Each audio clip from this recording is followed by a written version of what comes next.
कांग्रेस नेता राहुल गांधी भी दूसरे चरण पर अपनी नजरें टिकाए हुए हैं। शनिवार को बिहार के भागलपुर में एक सार्वजनिक रैली हुई, इसको संबोधित उन्होंने किया और रैली को संबोधित करते हुए राहुल गांधी ने कहा कि बीजेपी 150 सीट भी पार नहीं कर पाएगी।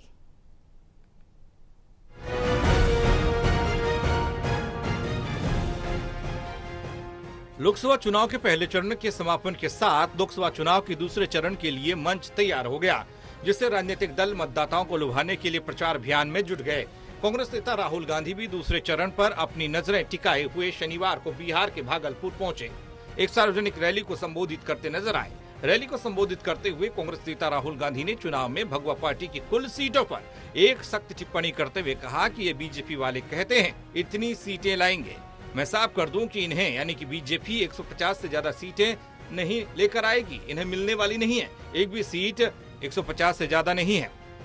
ये जो बीजेपी के लोग बोल रहे हैं कि इतनी सीटें आएंगी उतनी सीटें आएंगी, मैं सीधा बता देता हूं आपको, इनको 150 से ज्यादा नहीं मिलने वाली है। ये जो भी कहना चाहे कह लो, 150 से एक ज्यादा नहीं आने वाली।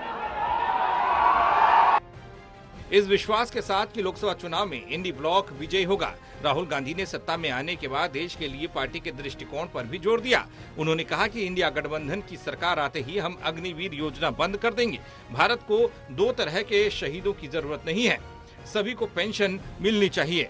इसके साथ ही उन्होंने कहा कि हम जीएसटी बदल देंगे, एक टैक्स होगा, न्यूनतम टैक्स होगा, हम आशा और आंगनबाड़ी कार्यकर्ताओं का वेतन दोगुना कर देंगे। कांग्रेस नेता ने कहा कि आज देश में लोकतंत्र व संविधान को बचाने का चुनाव है। एक तरफ कांग्रेस पार्टी और इंडिया गठबंधन है जो हिंदुस्तान में संविधान और लोकतंत्र बचाने में लगा है, दूसरी तरफ आरएसएस और बीजेपी जो संविधान और लोकतंत्र को खत्म कर रहे हैं।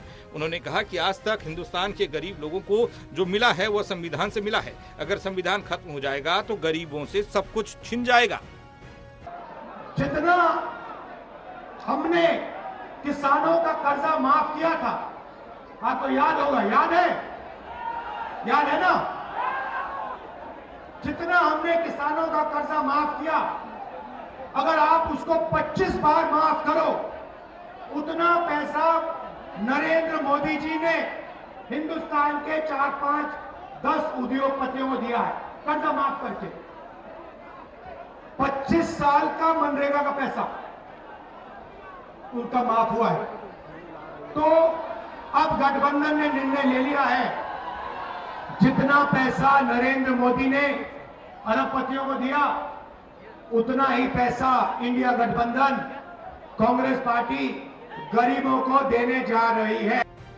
राहुल गांधी ने कहा कि आज हिंदुस्तान में 22 ऐसे लोग हैं जिनके पास उतना ही धन है जितना 70 करोड़ हिंदुस्तानियों के पास है। हिंदुस्तान में 70 करोड़ लोग ऐसे हैं जिनकी आमदनी 100 रुपये से भी कम है। उन्होंने कहा कि नरेंद्र मोदी जी आपका ध्यान भटकाकर देश का सारा धन अंबानी अडानी को दे रहे हैं।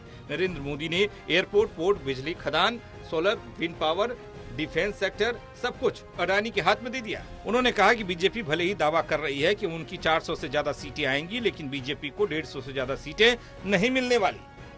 National desk report, total news.